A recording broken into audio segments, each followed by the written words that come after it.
Hi, welcome to the Bounty Park. I'm Tom as always, and I have my co-host with me, James Hobson. And today we have the nerd of the week, the Dino Guy, aka the poster man, Ryan Shumate. How you doing, Ryan? Hello. I'm good. I'm Yeah, doing well. I called you the Dino Man because we had you on and you're a big Jurassic Park fan, right? I mean, until something better comes about through my work, I think I'm the dino guy. But I love your cotton candy dinosaurs. I figured out, by the way, they fit perfectly for the Mitchells I have up here. Okay, well, I can't wait to see Yeah, them up there one yeah, day when it's there's Jurassic June. Jurassic So June. I mean, I will have them up before, but I Everyone should ditch their Mike Mitchells and just buy the cotton candy. exactly Dinos, by the right. way. My I don't point. see any My problem with point. it. No. The only problem I have with it is that I don't have that many like light posters that I can that can go with it. You know, like they're like because they have negative space in that way because of the paper. Yeah. It's I Yeah. have to like balance it out in terms of the background, but I'll get it. Maybe you could get some flowers or something and like hot glue them to the frame kind of around, like some hot pink, like maybe blue flowers. You could spice it Yeah, up. Really, 2021 is everyone's canvas, and you could do anything that you want with your art on your walls, exactly. Yeah. especially if you're trapped inside. Flowers around Prince is going to be big in 2021. Okay. You heard I it. call You heard it here first, exactly.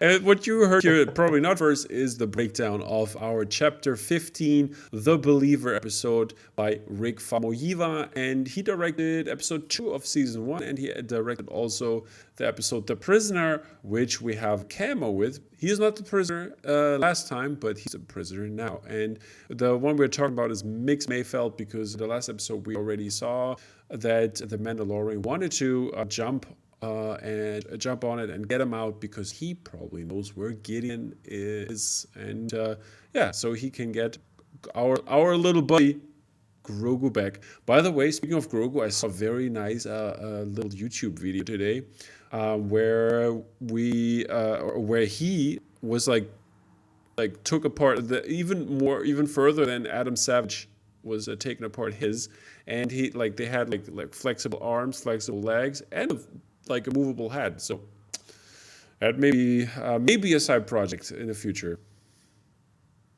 I there's so many Baby Yodas though, like to choose from. Like, but the I side mean, one with is really almost perfect. I have Grogu, to sorry. say it's like really really good. It is. It's the hair. It's the whispers of hair. Yeah, and but they don't have it on the ears like in the show. That's one thing I had to complain about. Get some Sideshow. cotton buds or cotton wool, and just make your strand it. Top Yeah, credit. exactly. With the flowers, you can do Flowers, flowers, exactly. and then the But afternoon you I saw can do not flowers on I s- Grogu, like flowers around the brain, I saw. and then the cotton on. It's a day of crafting. There Come you on. go. That's my project. But I also saw a very cool thing that somebody dressed up his Grogu as George Lucas, and I think that was really appropriate, and I really enjoyed that. I wanna do that too. Buy some clothes for him and like dress him up. Did he have a That's beard? cute. No, he didn't have a beard, but he had the signature plaid shirt Ah. and like the pants and stuff. So yeah, Yeah. And the big fat check. exactly. Okay, yeah. First off, I want to hear your initial thoughts on the episode. We're gonna start with Ryan, and then James is gonna take over. Yeah, just before we started this, I said that I was really, really pleased with this filler episode. And last week or the week before when they had, hinted and alluded that they were going to be pulling him out from prison, I thought, okay, we're going to be getting another filler episode. And I liked the prisoner episode Yeah, from me season too. 2 as another filler episode. A lot of people didn't. I know. But I liked the whole. This is it was kind of just like a break away from what was currently happening in season 1, which nobody knew what the hell was happening, so it was fine. I kind of like this. for I me. think he did it again with this episode, and there's kind of like the heist style to it. And Yeah, I mean, in episode 6 he's was got that- chapter 6 was the same basically, and I love the alien perspective of it, like he hunting them down. I I think that was. Yeah, I mean, it's cool. I think Bill Burr's character didn't get as fully fleshed out in this season, first season, but I think he was a fan favorite just to be in there. And so I was wondering if there was like maybe a plan always along to bring him back, but I'm really glad that they brought him back specifically for this because, I mean, you know, there's been buzz around his Oscar performance in the show, and yeah, that one scene which we'll talk about, I'm sure, is so good. So yeah, it was a very good episode. I loved it. James, your thoughts? The prisoner episode was my least favorite episode of The Mandalorian. Okay. There we have it. When I saw Let's debate. When I saw Migs pop up and that's like that thread, I was like, oh crap. I have to say Bill Burr was pretty good in The Prisoner, and he took that up a whole massive level in this. Like, this was for a supposed filler episode, we got a whole load of like proper character acting in this. This is like the last 2/3 of this like are up there with some of the best in the series for me. Like it's just a completely different kind of tone. Yeah, loved it. Guess we'll get talking. Speaking of acting, that's we're going to take a closer look because Ryan pointed out this thread. I think, was it on Reddit, or where did you find it? 'Cause I saw it on the.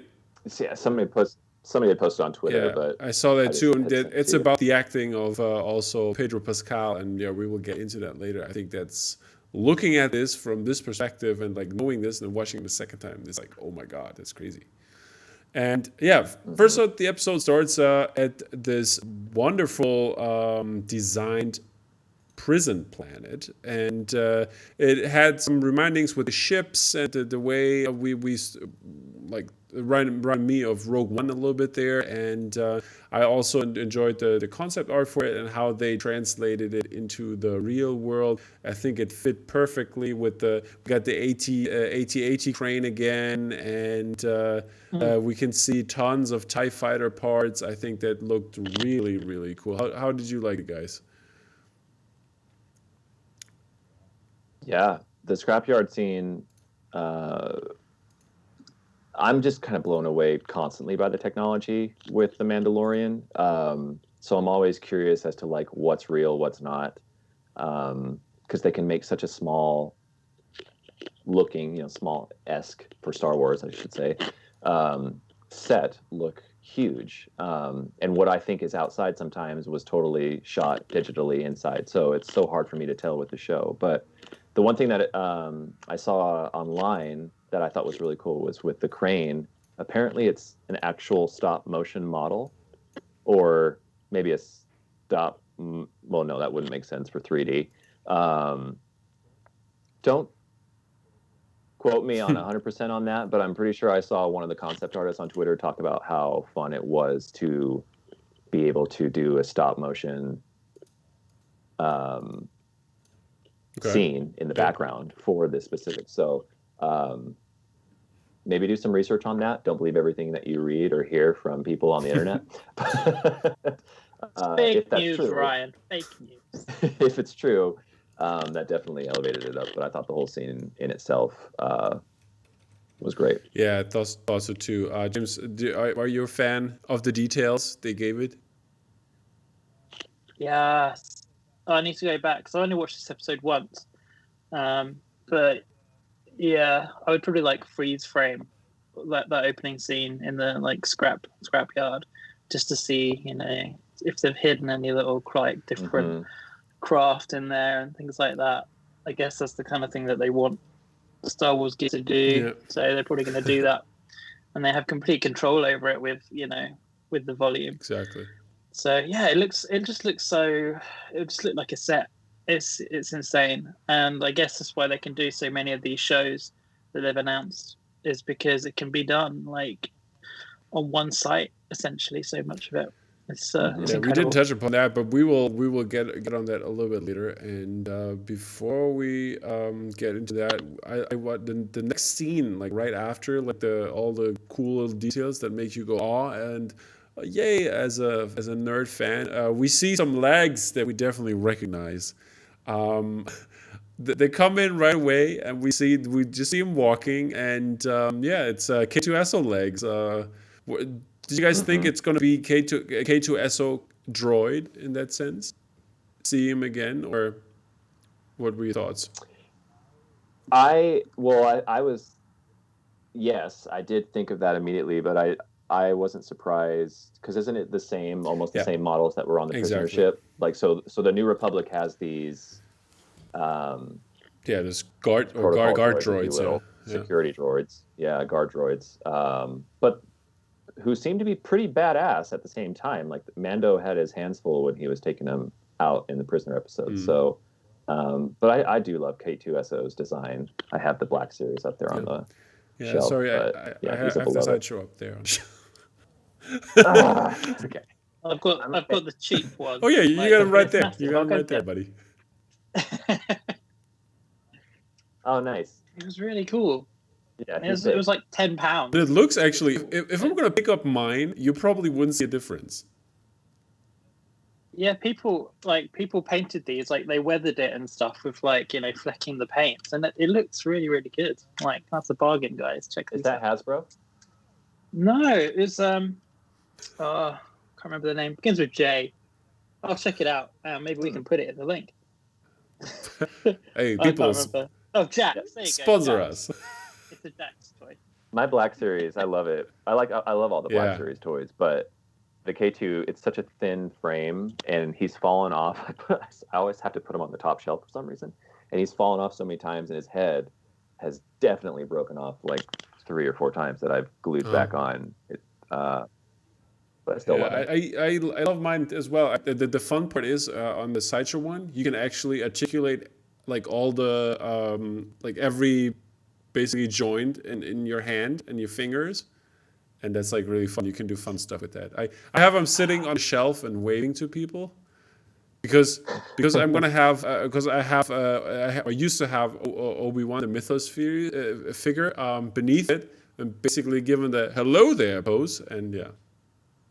Nice. Oh, and yeah, exactly. There you go. See, Jesus, that's total ripoff of mine. I'm telling you. It's instead of Elf on the Shelf, it should just be Yeah, K2SO for the exactly. holidays. That's what I'm doing. Yay. But yeah, Put your Santa hat on, K2SO. but yeah. Then we have right away. We're gonna see Mayfeld, and Mayfeld is being like rented out basically to Marshall Dune. Yeah, Marshall Dune, Cara Dune is back, and she wants Mayfeld right in there. And I think Mayfeld is clearly confused. He doesn't know what's up and what am I doing. And yeah, he just walks with her because, as you said, the droid is very menacing and wants to like get the fuck going.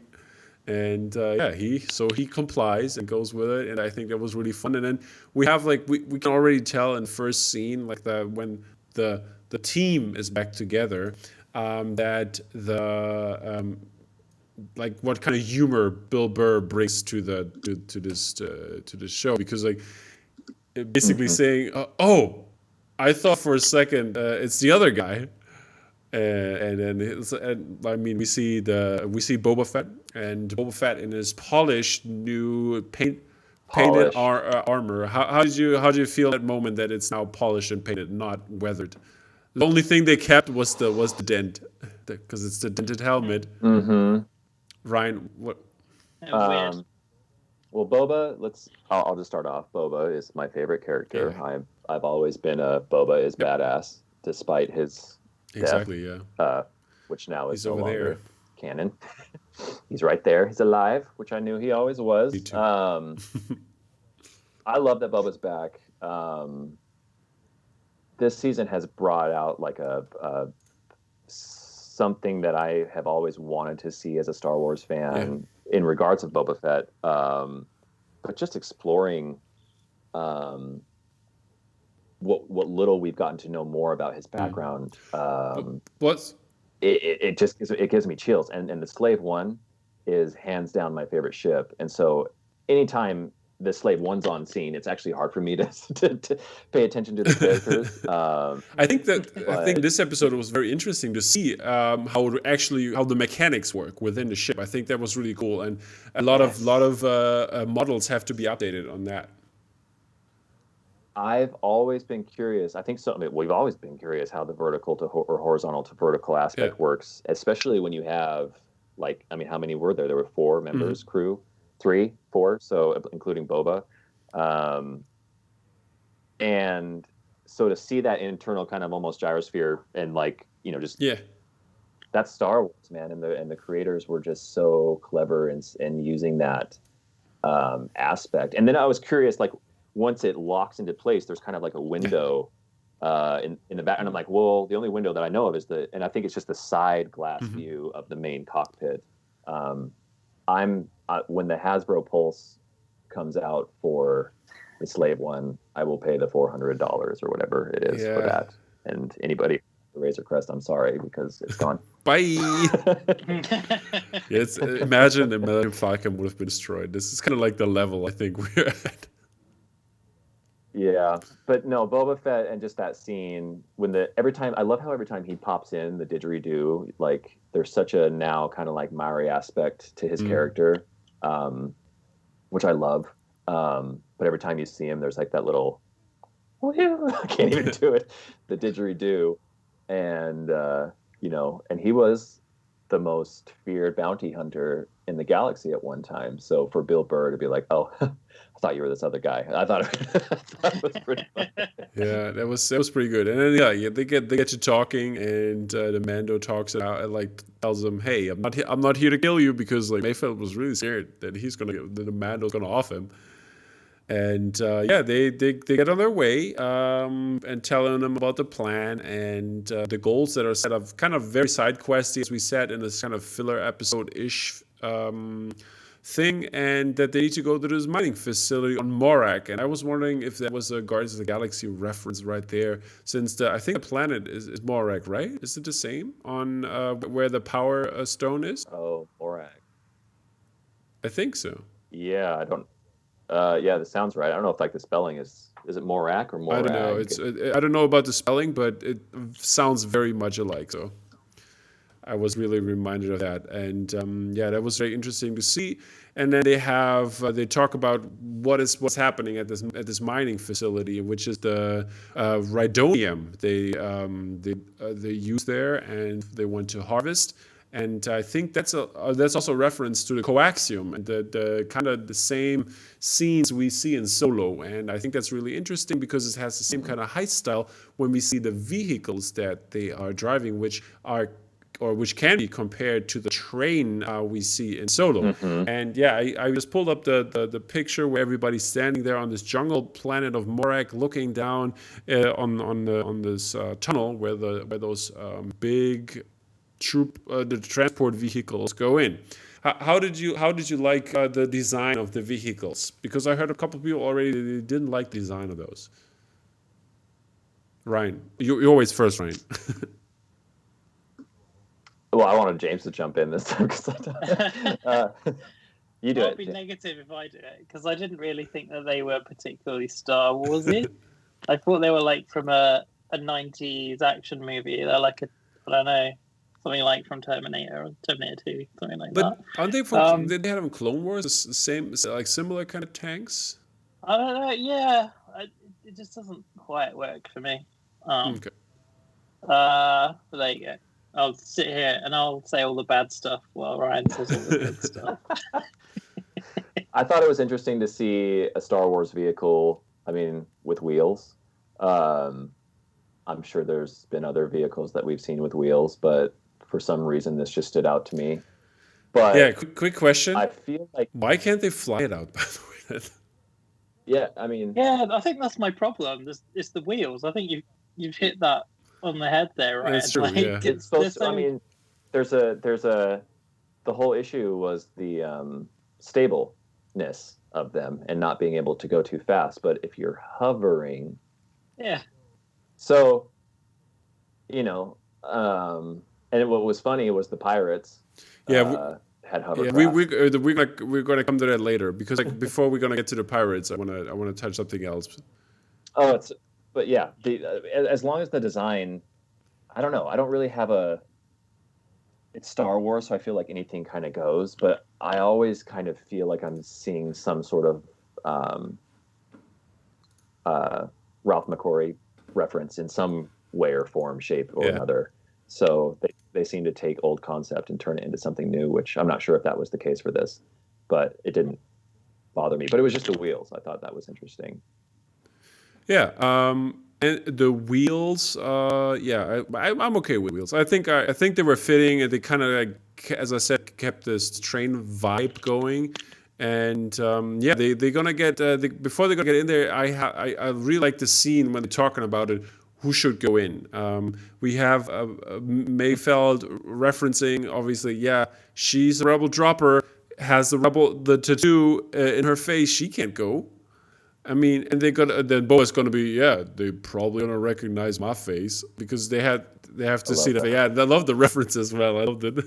It's so subtle Bet. and so Let's just say they might recognize my yeah, face. they might. And and then also Fennec Shand is wanted by the ISB because like all in those kind of like bases they have obviously ex-ISB agents on there, and it's was it Imperial Security Bureau or something like that? What's the short form for ISB? Long form? I think so. We'll go with Yeah, that sounds good, because I right? have no I idea. think it is. That's good.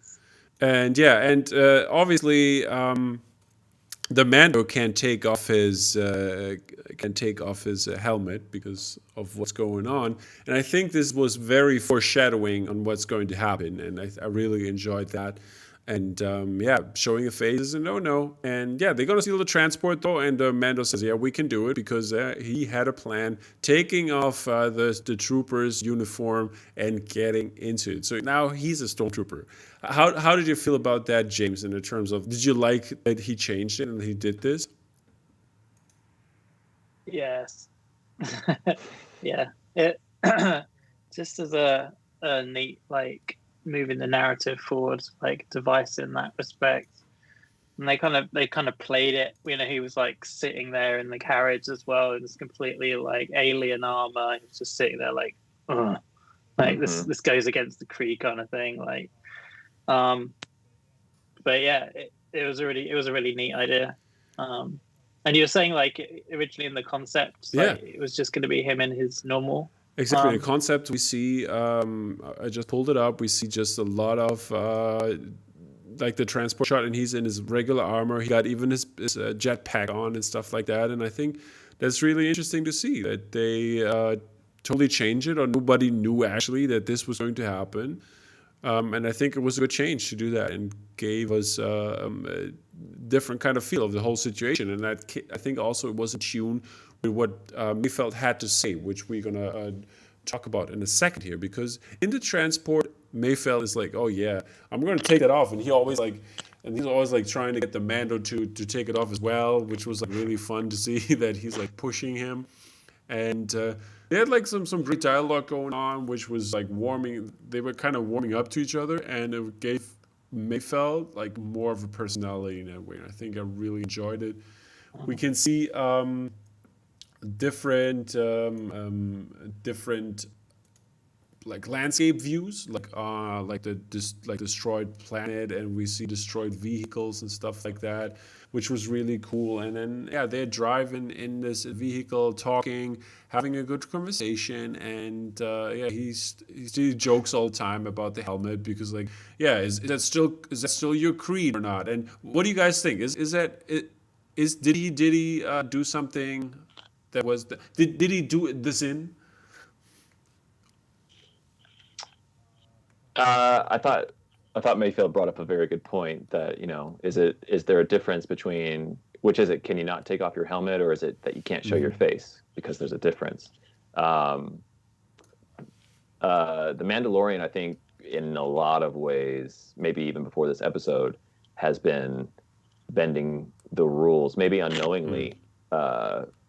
He's on this quest, which is his mission for the Creed, I suppose. But at the same time, it's like, what will he do to ensure this, and how much of this is like at a personal cost to him? And it's becoming, with every episode, more of a personal mission. And so I think it was just interesting to see him take on this, because I think for anything else this wouldn't have even been. But with Mayfield's like with the dialogue in there, I just thought that was an interesting question, because again, it was foreshadowing kind of what was going to happen. And Mayfield always seems to have this obsession with the Mandalorian's face. So yeah, I think, and it was good. That's a really good point, James, that like I didn't really notice, but I guess, yeah, he was really just like super uncomfortable in that setting and in the armor. So to just kind of like, and again, we'll talk about it, but like to see the acting that can just take place with such stiff rigidness and what you can get from that, it's just details that, again, make this whole lore of Star Wars a reason why I'm just uncontrollably obsessed with it. So. Totally understandable. Also, what I noticed in that scene was when they were talking about this and about the armor itself, that they always gave this kind of feeling of that the Mando had during the whole time of the show, that he is like growing in his worldviews and what the armor means and what the creed means and everything, because he met Bo-Katan and like asking himself, what I was in a cult, what's going on? And then he's seen Boba Fett, who has a different perspective on it as well, and he takes off his helmet, and I think that's really interesting to see, and like the way he's growing, and I think that comes to the final moment at the end of the towards the end of the episode, and it was really interesting to me. I think this like plays on a lot of what Star Wars plays on, is that it's a war. It's called wars on the biggest level. Everyone's kind of like from a certain perspective, and I think as the series and all the spin-offs have like grown on, you start to see characters from different perspectives, and this overarching thing which kind of came out and was suggested in The Last Jedi. It was like, it's that famous thing of like, are we the bad guys? That kind of thing. There is no good and bad. There's just simply different points of view. And Mandalorian has been so strict in his creed, but through meeting other people, he's starting to see, okay, there are different sides. So it's good that that's being built into the show as well. It just seems to be a bigger and bigger part of what Star Wars is now. I love the next scene when the Mandalorian is reminded of why he's doing all of this and where he comes from, and with the scene of the native people of the planet, and that this kid sitting there looking at him, and they have a close up of him, which is like really interesting because he is a reminder of himself, I would say, in that regard, and like that he was a foundling once, that he was helpless, he could do anything, and Mayfeld says in that scene also as well, they don't care if the Empire comes, they don't care if the New Republic comes, we are all invaders to them, and I think that's a really interesting point of in terms of colonialism in this kind of way. There was really, I think it was really deep for a second there. Yeah, totally. Anybody want to elaborate as well, or? Yeah, it kind of like goes back to what I was saying, really. Like it's colonialism's a part of it. Bad guys, good guys. It's all a little bit more complicated than simply that. Yeah, and for Mayfeld, it's all the same. That's the point, isn't it? It's all one thing versus another thing. Yeah. And well, you get a perspective too. I think with the new trilogy, I think that was kind of and Clone Wars, you got this well, not a sense. You actually got perspective that like not every stormtrooper is bad. Like these people on people on both sides can be good and bad. People can turn. Somebody from the Republic somebody good can turn evil. We know that in Star Wars, and somebody who's necessarily on the bad side can turn good. And we're seeing a lot more of that, especially in the last few movies. But like these characters, even the ones caught on the Empire side, like they all have a fleshed out background as to why they chose and why they are doing what they're doing. And Mayfield, aside from his skills, wasn't he like a sharpshooter? Yeah, he was a sharpshooter. So, but as we'll find out, like Mayfield has feelings too. So it's and just with and like you kind of pointed out too, like the colonialism aspect of it is interesting, and also to me like the genocide aspect to it as well, because when they talk about that comes later, you just find out that like countless people are caught in the crosshairs of this galactic battle, and it's pretty insane. And when you look at the numbers and how sometimes large numbers can just mean so little it's just there's a lot of reflectiveness in today's society that you see kind of in Star Wars, that it's just interesting reminders. And moving on to that, then the action starts to really pick up, and we hear over the radio, and we see some explosions in the distance because other transporters are being attacked by what they call pirates. I wonder myself if they are really pirates or if they're just natives that want to protect the planet in terms of the like taking what they want and taking the resources. What do you guys think about that, Ryan? I think that you nailed it on the head. They had said at first, somebody had said that they're trying to steal, what is it called? Rhydonium. Rhydonium. But they all had thermal detonators, and they were just trying to blow it up. And as we were finding out, I thought that scene, also being a dino guy, I thought that was a very Jurassic Park-esque 30 seconds where you kind of heard the sound over the radio, and then it's also jungle scene too, so I couldn't help but go there. But yeah, they all had thermal detonators, and as Mando's kind of getting his ass kicked, which, by the way, I thought was such a fantastic scene. I love the fighting scene was great, right? Without his armor, so you kind of it's an idea of what he can do without Beskar, and you to hear him just kind of contain the like I'm getting my ass kicked. He's having that. He's like, you can actually see when he's leaning down, some guy with the spear comes and hits him really hard, and like you see things exploding away. That's one of the images I put in there, and that's actually crazy, and that you can see he's so used to his Beskar protecting him, and now he's kind of changed. He made changes. He took a risk, taking off his armor and getting away from this, and he could possibly get hurt. But what they also did, what I really liked, was the good old joke of throwing the stormtrooper onto the windshield of the vehicle, whatever they do. Oh my god, I love that they did that like 3 times now. I think it's happened 3 times now. Yeah. So that was kind of fun. But I also really like that he was actually fighting also sometimes with the stick, and I think it's also foreshadowing for the Beskar spear fight he's going to have with Gideon and his Darksaber. So that's going to be the final in the next episode, and he's probably going to get beaten, and then here's my theory: Ezra is going to come in and save his ass. Ezra, yeah, I'm an Ezra guy, but yeah, we talk about theories a little bit later.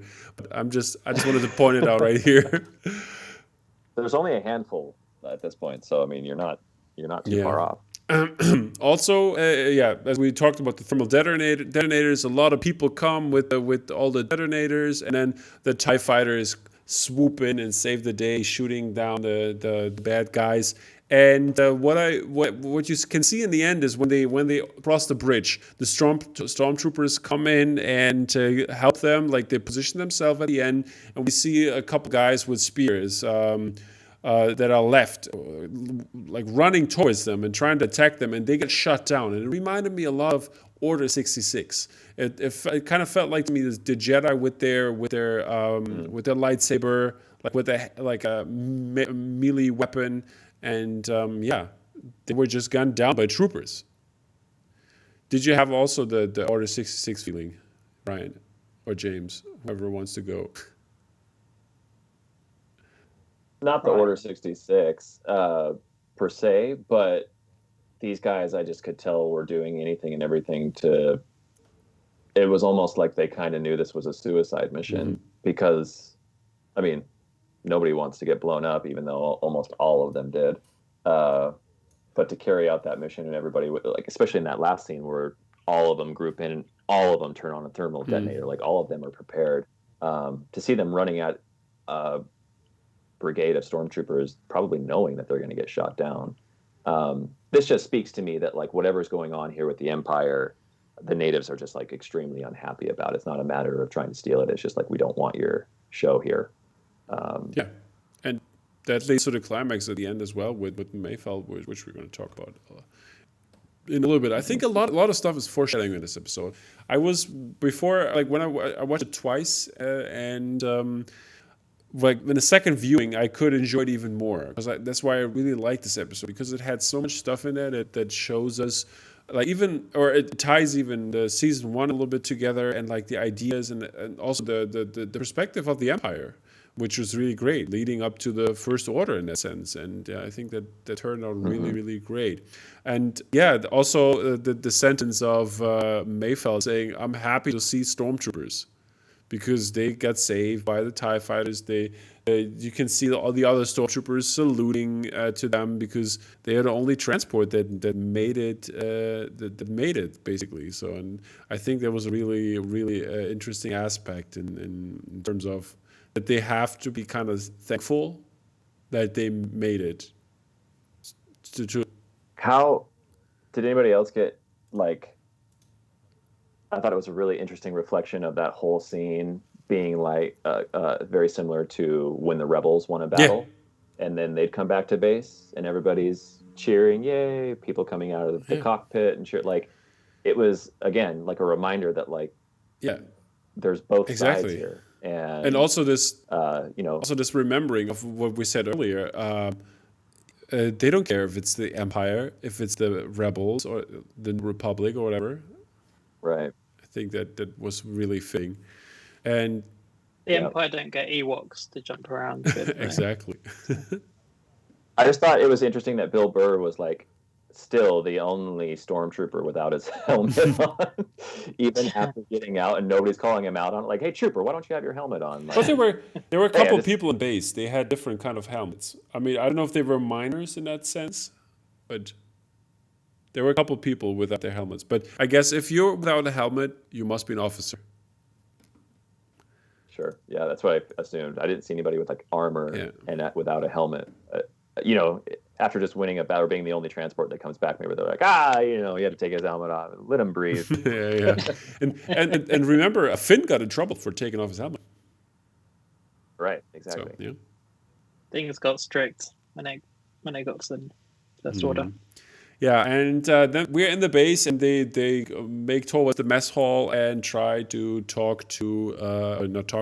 get the data from the coordinates for the ship of Gideon. And obviously Mayfeld wants to do it because his face is already in the open, and because he has to take off the helmet for the scan. And then when he walks into the mess hall, he sees Valen Hess, played by Richard Baker, who was also the Night King in Game of Thrones, and he put up a great, evil, menacing performance. I really enjoyed his character. He was when he was there, and love the part. Then they can't do it. Mando goes in, and he's, as you said. I think Ryan, you should tell the story because you made me aware of it, of the acting here. So shout out to I'm forgetting your name. To the internet. Through the internet. This was not my observation at first, but the acting performance in terms of body language, especially with Pedro Pascal's Mandalorian character, is very, very interesting, and you kind of get a sense of this at the table. That whole scene is intense when he realizes that he has to take off his helmet, and it's a computer screen. There's people in the room, but they aren't necessarily seeing his face. So he's just like, okay. When Val says, "Hey, trooper," and he has to turn to him. Yeah. It's like kind of in that moment that's like, oh shit, like it's all downhill from here. But he still is very much acting as a Mandalorian within a helmet. And this person points out that Pedro never turns his head, never uses his peripheral vision, never side glances when his helmet is off. And we've only gotten that a few times, because with somebody who constantly is used to wearing a helmet and with that visor, it's almost kind of like a Batman. Like, he can turn his neck, but it's almost like you have to turn your head almost hawk-like, bird-like, to whatever you're pointing at, or to whatever your attention and focus is at. And you see this difference between his character and Val and Bill Burr's, because Bill, as he's getting more and more uncomfortable as they're talking about Project Cinder, a toast, Bill.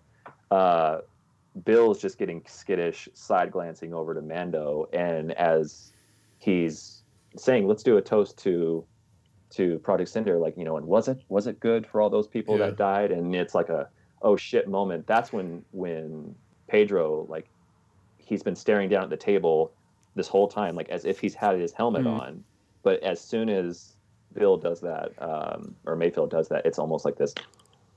It's not a side glance. It's not this.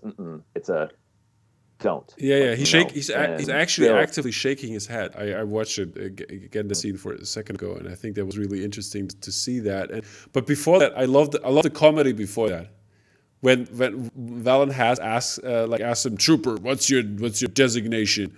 or something like that, and then he doesn't. What's your TK? Yeah, TK number, and Mayfield swoops in, and he's like, "Yeah, he can't hear you. He lost pressure on Tanab when we lost pressure and his eardrums popped or whatever." And then he's like screaming at him, "What's your designation?" Blah, blah, blah. It's like super funny. And then he calls him Brown Eyes. We just call him Brown Eyes.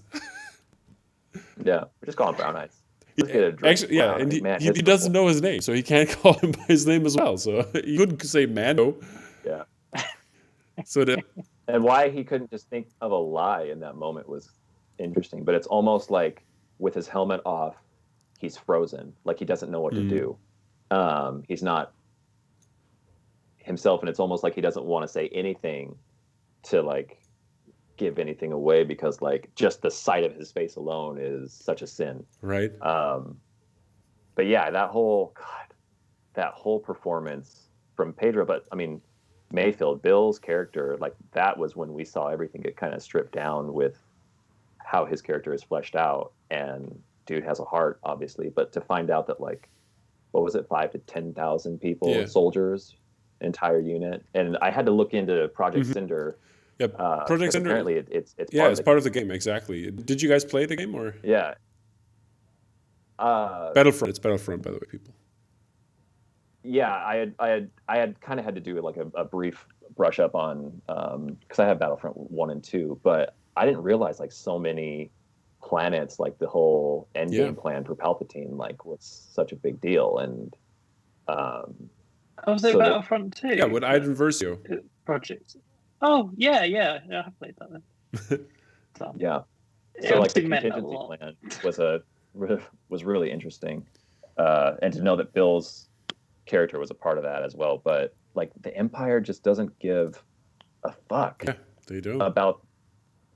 about the collateral damage. So it's just for the greater good. Yeah, and for him to say, for Val to be once people think that they want freedom, but they won't.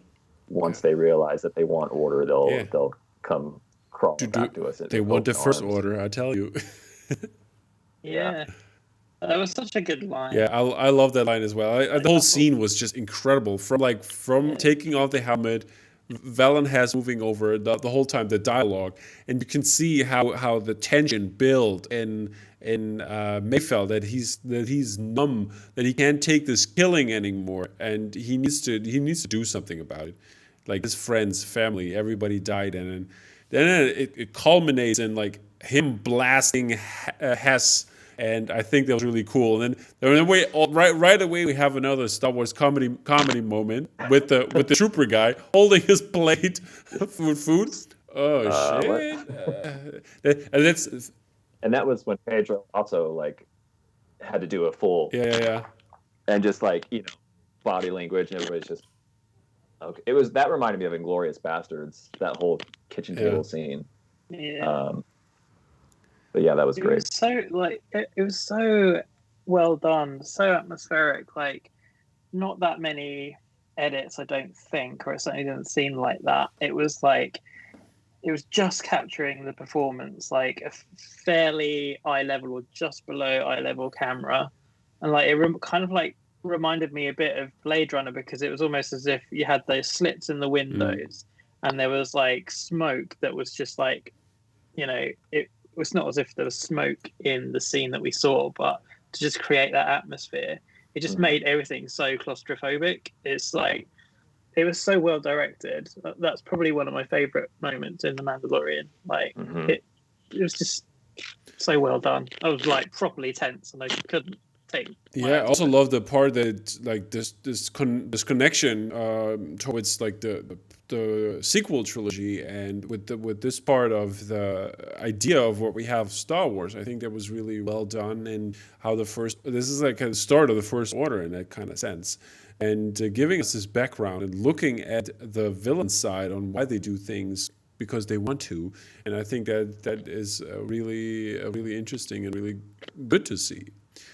And yeah, they finally blast their way out. They shoot their way out, and then they get help at the base, because we have Cara Dune and Fennec Shand waiting with their sniper rifles, try to help them out, shooting down the troopers. By the way, we have some regular stormtroopers and like some Scarif, like jungle troopers in there as well. We didn't talk about that earlier, but yeah, that was really cool. And then obviously a lot of shooting, a lot of action, fun, getting away. Then we see Boba coming to rescue. Like, that was really cool. And God, was it so cool. And yeah, Boba's coming, picking them up, and then we have the final revenge of Mayfield, where we see because there's on their truck the Rhydonium still open, the hatch for it, and then he takes a good old cycler rifle from the cycler rifle is also isn't it a Tatooine weapon? I think it is, but I'm not sure.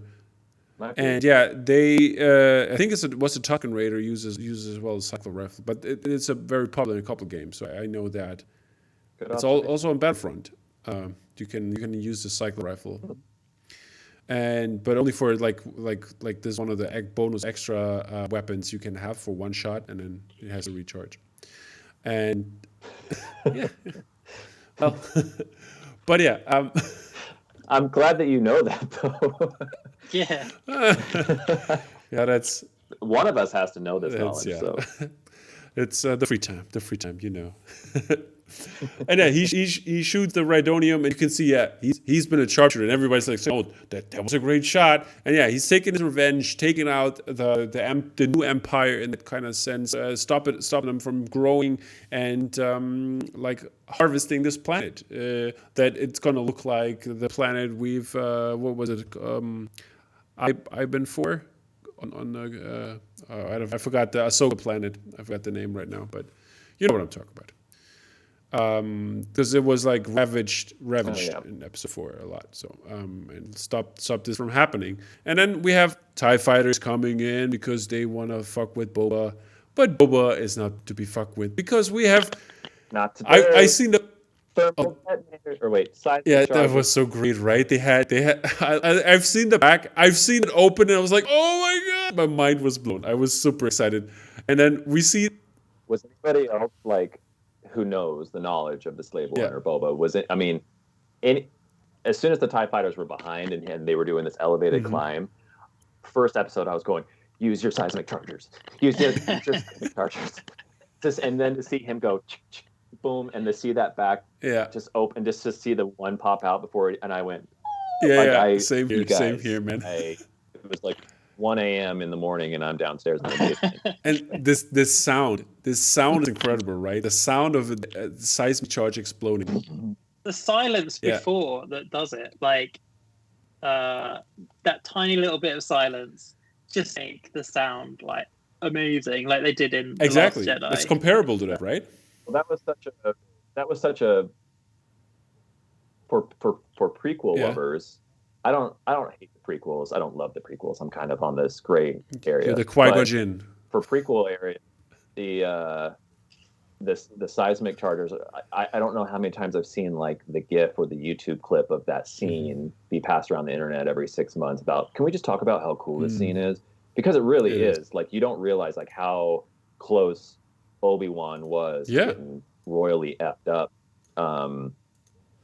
Those things were so cool, and that scene in Clone Wars was badass. But I'm so glad that he used that thing and that he still has it. It's probably one of my favorite weapons. Yeah.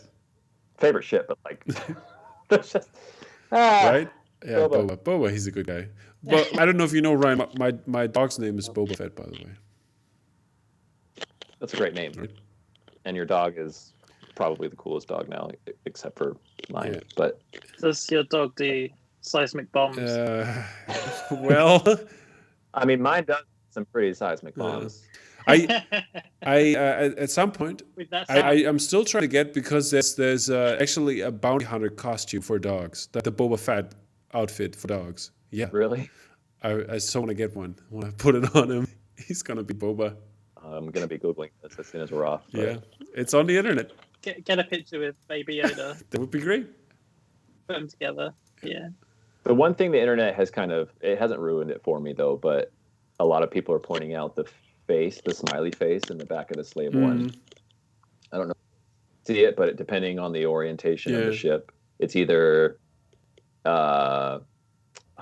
if I had the GIF, it was funny, or the image, but it was happy upside down. It was Happy Slave One. Yep. Yeah, there's Happy Slave One, and then Sad Slave One. But now it looks like a pork. You know, like, and then. Did you just see that? Could you turn it on the back with the arms out? It looks like a pork. What do you think? Just the bottom part, with the eyes. Yeah, it kind of does. Yeah, yeah. So that's the whatever. What is the face? Just the straight narrow mouth where it's just and then upside down or right side up is smiley face. So now I don't want to see that. I'm gonna. That spoiled it. Spoiled the ship. Especially when the engines are lit up. Yeah. That was really cool to see. And then we have the almost last scene, which Mayfeld thinks he needs to go back, and then they're just talking to each other. Hey, it's just such a shame that Mayfeld died in the explosion, and they're like not talking to him, but talking to him. And I think that was really like a fun little moment, and he realizes that he has his freedom because he did good. And I think that redeemed his character, and it's like redemption is a theme in Star Wars, and I think it went really well for his character in terms of being set up in the first season to come back and get his freedom again. Do you guys have theories as to his character within this show, but maybe possibly being in the other spinoffs? Maybe. I've heard rumors that the new Rangers might be he's involved with. Maybe with Cara Dune, like, also I don't know, but I don't know if she's going to be involved since her tweets and stuff. Yeah, there was.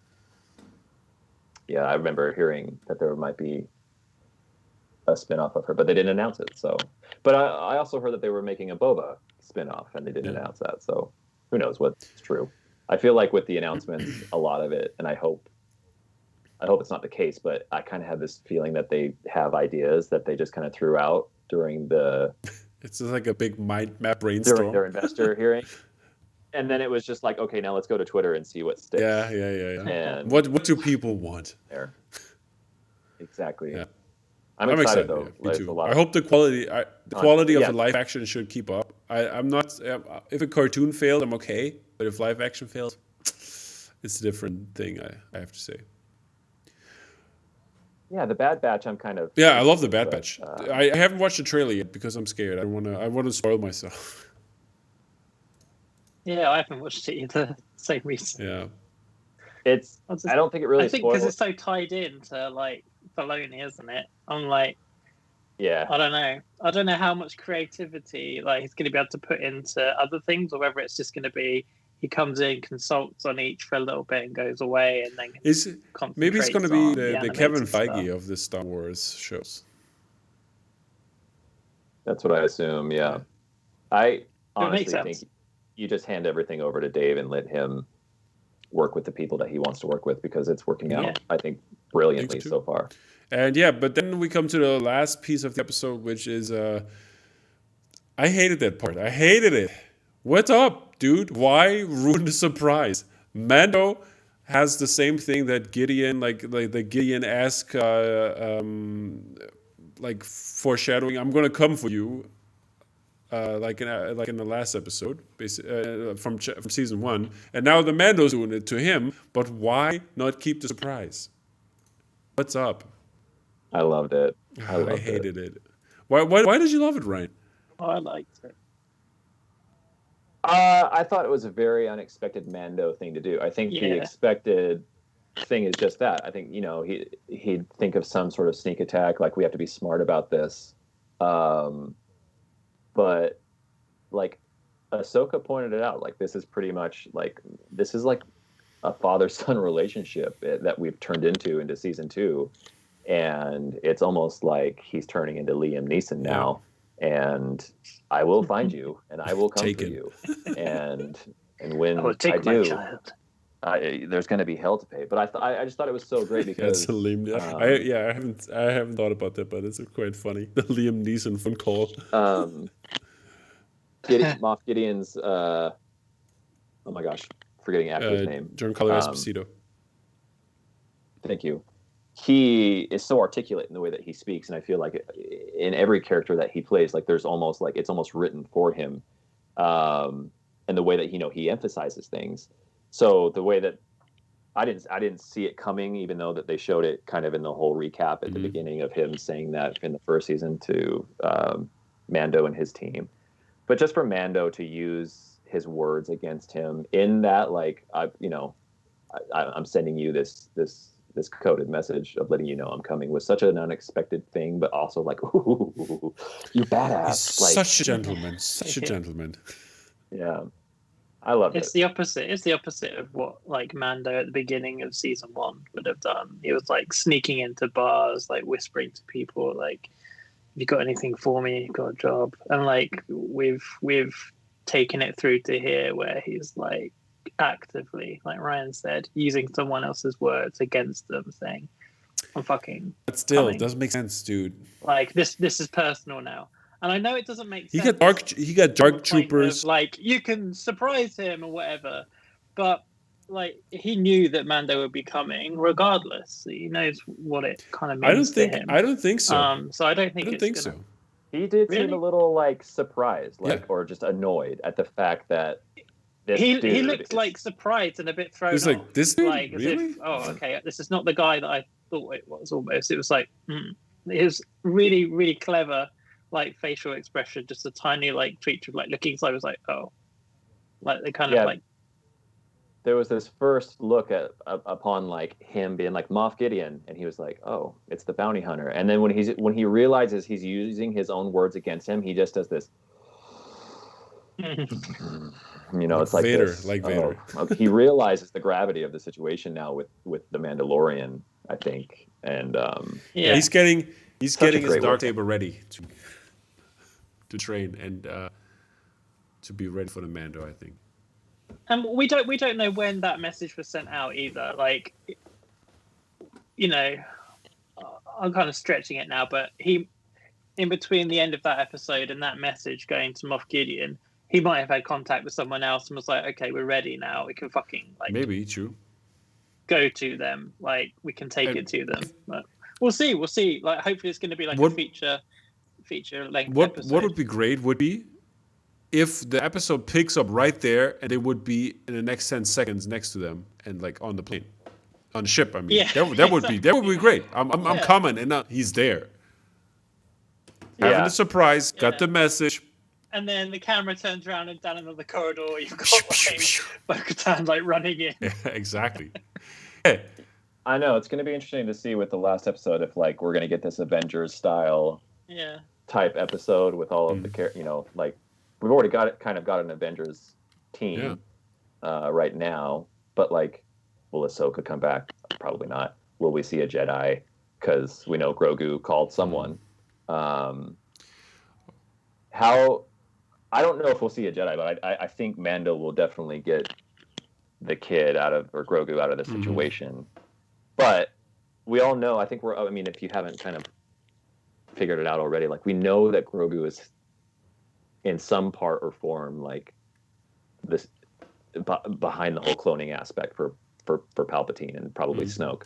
So whether they've already extracted what they need from him, because like they were successful, we know that in resurrecting and having Snoke. So like they succeeded somehow in a mutated form with Snoke, as we've kind of found out if you get into the backlog stories. But yeah, so I'm going to be curious to know if like Grogu's been tampered with already, or if that's still yet to come. And who do you guys think who's going to die?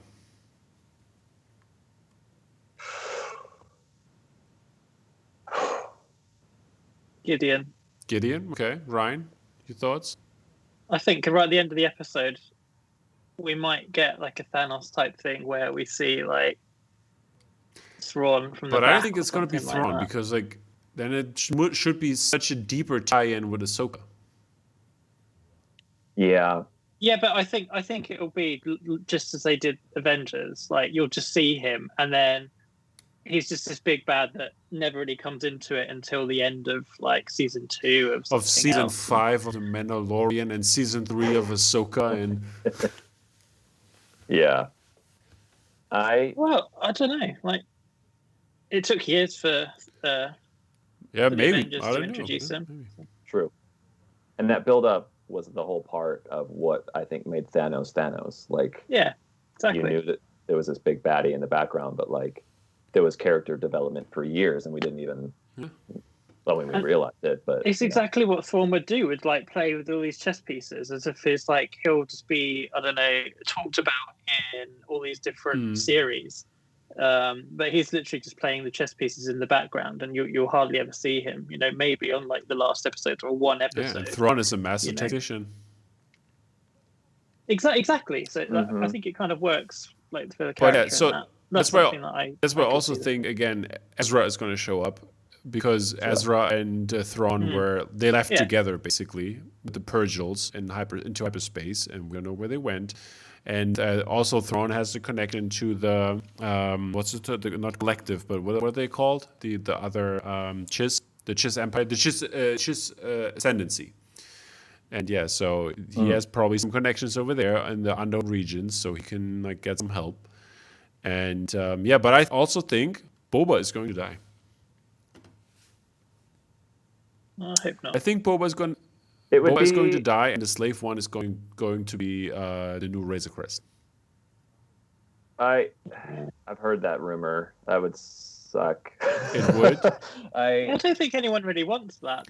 There was such attachment Boba's to the old. Razor Crest. I had an attachment to Razor Crest. I liked it.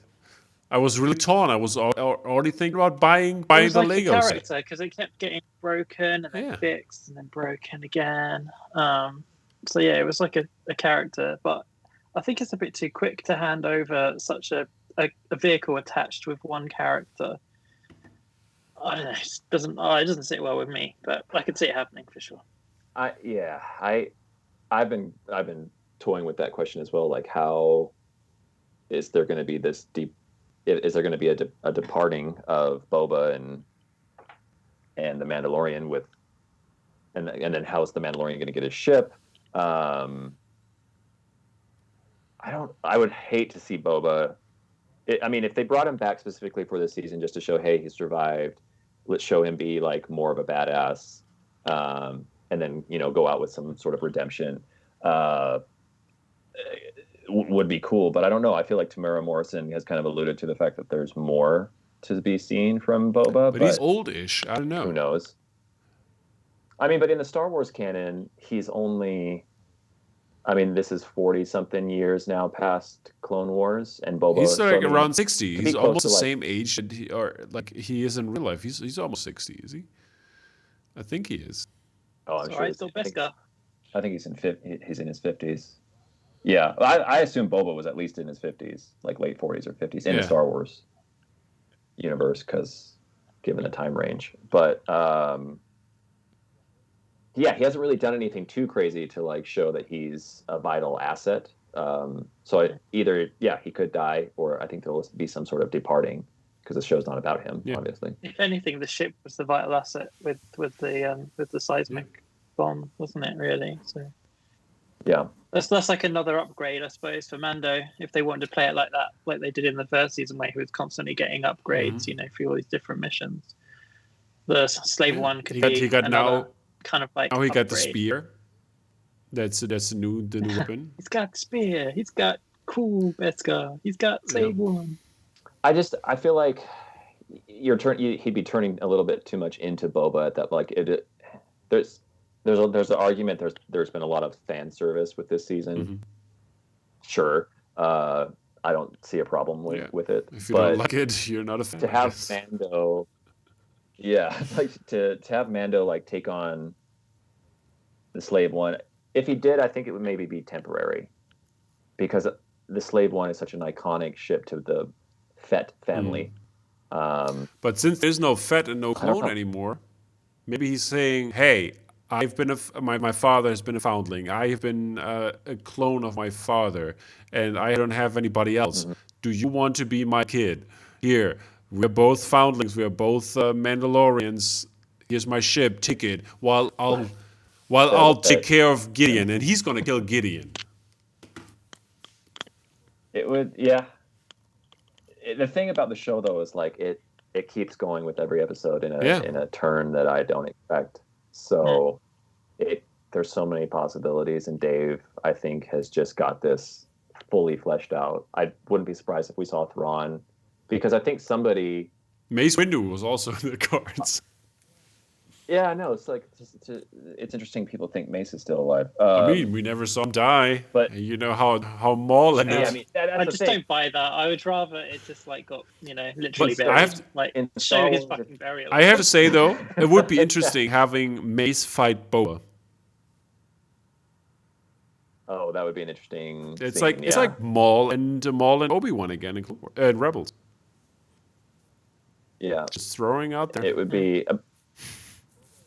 Boba had, I mean, he did have his revenge episode, I guess, in the Clone Wars, when he was part of the gang. But I have no idea where it's going to go. I'm sitting here, like, trying to think of, I could throw in every possible situation. I thought this was going to be like, first part of the last two. I thought the last two episodes were going to be almost I thought the two would. And you'd have the first part and the second part. So it completely threw us off again there. It was like a breath almost, even though it was still a pretty breathless episode, until we get that last hit, which hopefully will be full of surprises. Exactly. All right, people. I think we speculated enough, and we want to see the last episode. This podcast is gonna be out when the last episode will be out. So some questions will be answered by then. We are excited for that, and our last episode will have an earlier release date. We're gonna release it on Monday evening, my time, which is like early-ish East Coast and. Pacific Standard Time, so check into that. And our last guest for this season of the Bounty Park will be none other than Rory Kurtz. So stay tuned for that, and we'll see each other next week. Thank you again, Ryan, for coming on podcast. Thank you, James, for being a great co-host again. And this is the way, people. This is the way. This is the way.